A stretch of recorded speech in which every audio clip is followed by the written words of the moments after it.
Se você é mãe de primeira viagem, eu tenho certeza que você já ouviu a frase dei e não morreu. Na minha época era assim, hoje em dia é tudo muito frescura. O argumento sempre foi esse, né? Eu fazia assim, sempre fiz assim, deu tudo certo e ninguém morreu. Mas hoje eu quero te explicar o porquê que essa frase provavelmente é a mais perigosa que existe na maternidade, quando o assunto é bebê. Vamos começar entendendo porque o deu certo na minha geração não é um argumento válido. Quando alguém diz, eu fiz assim e não morri, essa pessoa, ela está falando do resultado que sobrou. Ela não está contando todas as crianças que não tiveram esse mesmo resultado. E isso tem até nome, tá? É o viés de sobrevivência. A gente só ouve a história de quem chegou aqui para contar. Ninguém faz uma roda de conversa com as famílias que perderam um bebê por asfixia no berço por causa de um kit berço, por exemplo. Ou que descobriram uma alergia grave tarde demais porque não introduziram os alimentos alergênicos na janela imunológica ali, que vai do 6º ao 9º mês. Quantas pessoas você conhece que são alérgicas a frutos do mar, por exemplo, que talvez, só talvez, se elas tivessem sido expostas a esses alimentos na janela imunológica, elas não fossem alérgicas hoje, tá? É uma certeza? Não, uma possibilidade. Hoje a ciência já nos prova que a janela imunológica é o melhor período para você introduzir novos alimentos, introduzir certos alimentos para a gente testar essas alergias, justamente para o organismo também conseguir criar a resistência a esses alimentos, né? Essas histórias, elas não circulam, as histórias que deram errado, elas não circulam com tanta, dentro do nosso meio, com tanta facilidade, quanto as histórias que deram certo. Exatamente por isso que essa prática ela é perigosa, ela parece mais segura do que realmente é, porque só o lado bem sucedido dela aparece. Isso não quer dizer, tá, que a sua mãe, que a sua avó, que elas erraram por maldade ou por descuido.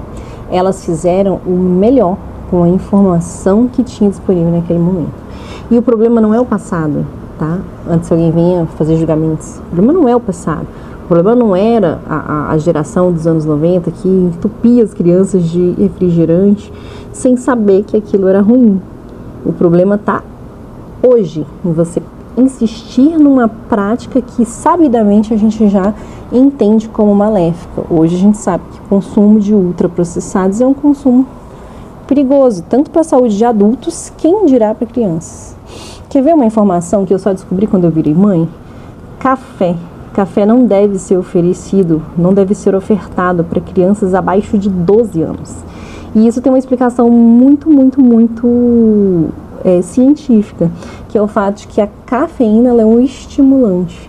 Tem muitos adultos que têm problemas para dormir se tomarem café a partir de um determinado horário do dia, já prejudica o sono noturno. Então você imagina, isso num adulto, tá? Já formado, né? Com todas as partes cerebrais já formadas. Então você imagina numa criança que está em desenvolvimento, cujo cérebro está se desenvolvendo ainda.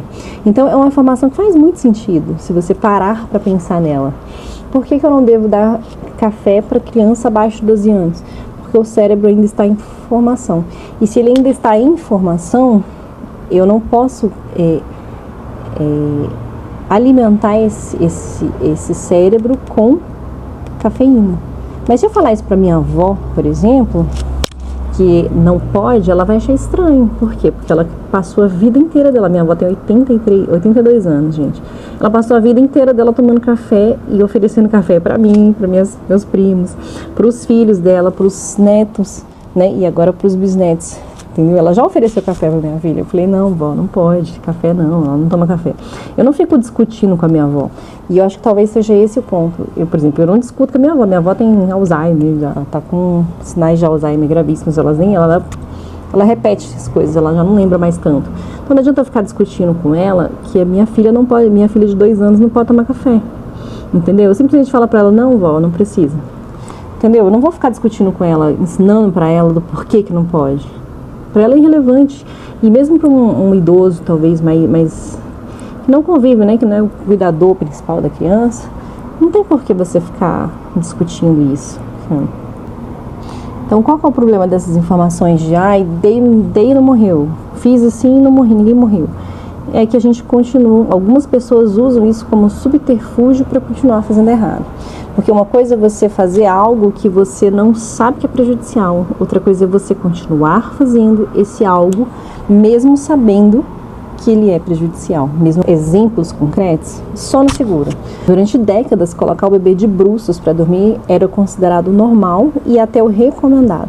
Depois, passou-se a orientação de que os bebês deveriam dormir de lado, né?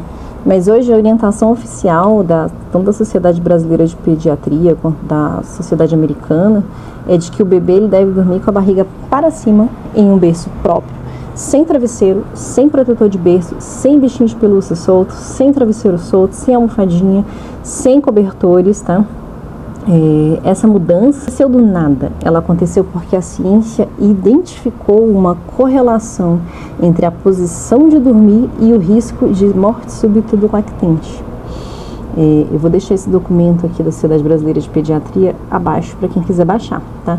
Então, se alguém te disser, coloquei os meus filhos para dormir de bruços a vida inteira e eles estão aí vivos, lembre-se do bloco anterior. Essa pessoa é quem sobrou para contar a história. Ela não está levando em consideração todas as crianças morreram com a famigerada morte súbita do lactente. Talvez não é seguro, não vou usar, não faz sentido para mim.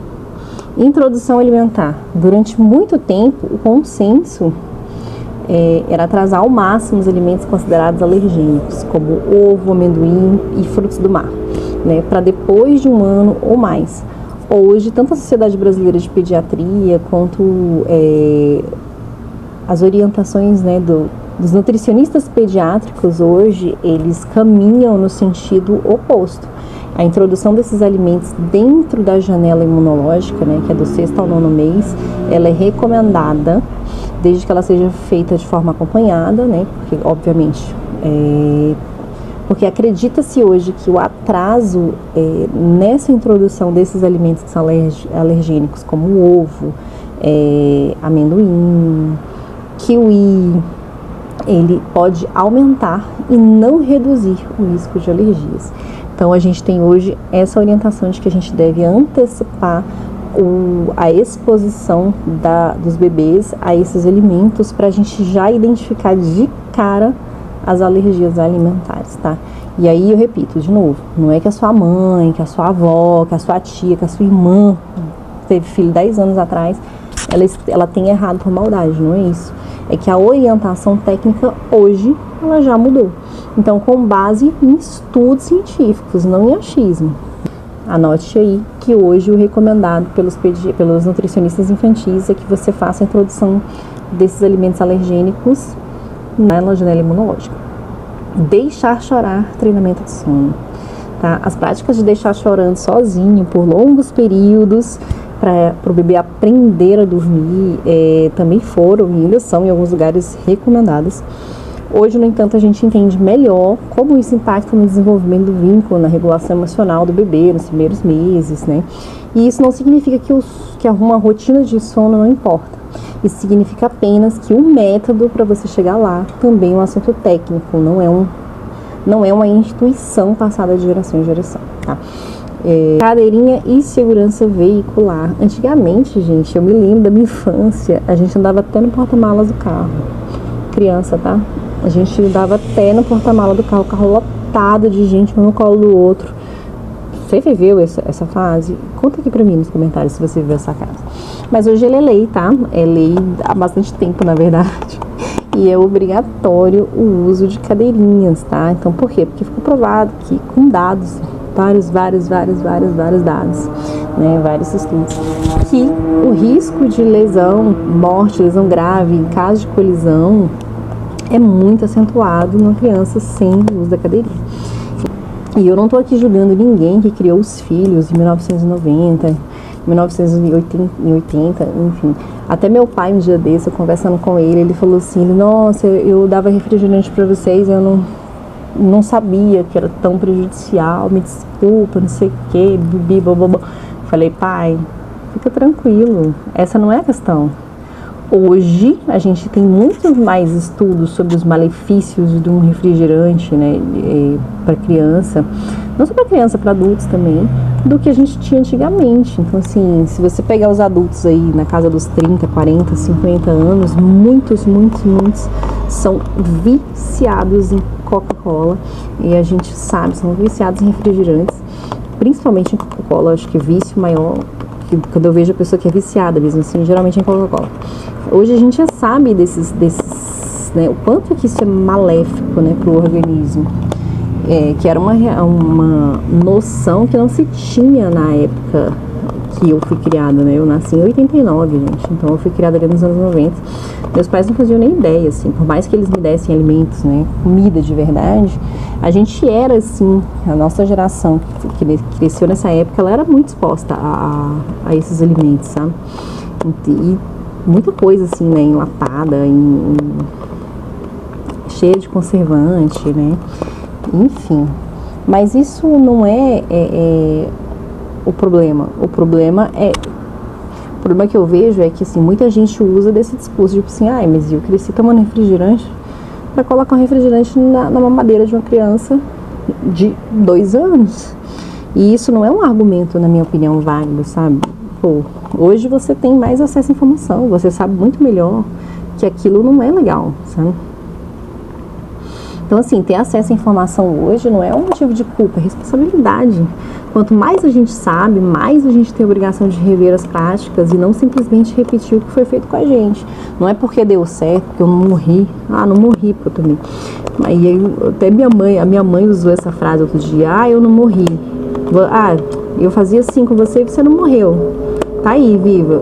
Aí meu marido olhou pra ela e falou assim, dona Bê, Natália não morreu, mas Natália tem sérias restrições alimentares hoje, que estão melhorando bastante. Isso é uma verdade, gente. Eu fui a criança com restrições alimentares severas. Por quê? Porque eu só comia besteira. Eu comia salgadinho. Eu não fui amamentada, porque minha mãe não teve leite. Naquela época não era fórmula que se usava. As fórmulas eram cheias de açúcar. Não são as fórmulas bonitinhas que a gente tem hoje aí para criança aí com 6 meses, que é bem tranquilo, que são excelentes a composição. Não era esse tipo de fórmula que tinha nos anos 90. A gente tinha era Nestogenou, cheio de açúcar, com sabor chocolate. Para um bebê de 6 meses, para um bebê de 3, 4, 5 meses. Então, assim, foi com isso que eu fui alimentada durante um bom tempo. E isso causou muitos problemas em mim. Eu tive várias restrições alimentares. Eu já falei sobre isso, eu acho, em algum vídeo. Que eu não experimento alimentos. Eu não experimentava alimentos novos de jeito nenhum. E eu só comia as coisas com muito queijo, com muito creme de leite, muito queijo, muito chocolate, entendeu? Por quê? Porque era o paladar que eu tinha, que era aceitável, era o que era palatável para mim. Hoje, depois eu conheci meu marido, enfim, meu marido é cozinheiro, né? Ele cozinha muito bem. E me apresentou inúmeros outros sabores que eu não conhecia. Inclusive tem muitos alimentos que eu passei a consumir depois que a gente começou a namorar, porque eu fui exposta a esses alimentos, a experimentar essas comidas, né? Então, não morri, mas tinha restrição alimentar. E quantos adultos hoje você vê que não morreram, estão aí vivos, mas tem péssimos hábitos alimentares, tem obesidade, ou às vezes até uma anorexia, né? Tem transtornos alimentares absolutos. São pessoas que não experimentam alimentos novos, são pessoas que só comem todos os dias as mesmas coisas. Então são pessoas com vários fatores, várias questões, entendeu? Então, assim, né? E aí, claro que com o acesso melhor à informação, a gente também tem um problema, que é a quantidade de informação que a gente recebe. Contraditória. Então, assim, a gente recebe videozinho no WhatsApp, Instagram, TikTok, vídeos com inúmeros terrorismos alimentares, inúmeros terrorismos cosméticos, e a gente fica nesse meio sem fazer ideia de qual informação é a correta. E aí, onde eu venho trazer, como que a gente separa essas informações?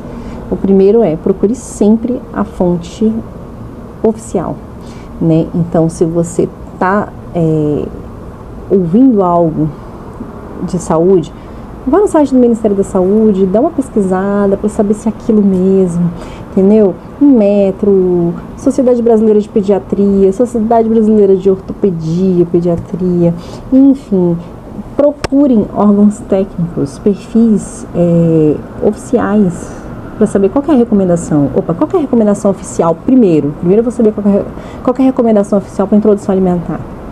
Ah, tá, a Sociedade Brasileira de Pediatria fala isso. O que é esse profissional que chegou para mim pela rede social, pelo Instagram, pelo WhatsApp, enfim, chegou esse vídeo, quem é essa pessoa? É um nutricionista, pediatra infantil. O que ele está dizendo? O que ele está dizendo é muito diferente do que está no portal da Sociedade Brasileira de Pediatria, da Sociedade Brasileira de Nutrição, do Ministério da Saúde. Então, vamos aqui dar uma filtrada para saber se realmente o que está sendo dito por esse profissional não é só um terrorismo, né? Esse é o maior desafio que a gente tem hoje com as redes sociais, é conseguir filtrar essas informações.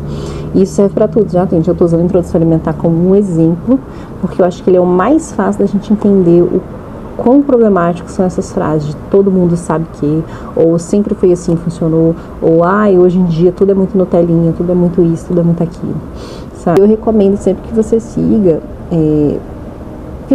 tem estudo para tudo, tá? Inclusive tem vários estudos, o Igor Ekberg, acho que é Ekberg que se chama, vou colocar o perfil dele aqui, ele explica como que você sabe que um estudo é bom, porque assim, estudo tem pra tudo, tá, gente? É só pegar o ovo aí.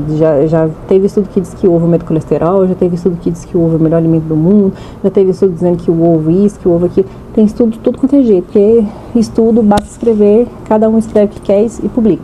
Mas tem revisões sistemáticas. E essas revisões sistemáticas, elas criticam esses estudos e elas trazem as conclusões do que foi aprendido dali. Então, assim, tem como a gente descobrir quais são os estudos que são bons. Sabe? A gente não precisa ficar refém do profissional X me falou que eu não posso isso, o profissional Y não posso ir, porque tá cheio de gente charlatã na internet, gente. Isso é um fato. Quando a gente fala de enxoval, isso também é uma realidade, tá? E eu usei o Kit Base como um exemplo daquilo que você não deve comprar. Que você pode comprar se você quiser, se achar bonito, tiver com dinheiro sobrando, porque é lindo mesmo você fazer fotos ali com aquele negócio, mas ele só serve para fotos, tá? No dia a dia a gente não pode usar Kit Base.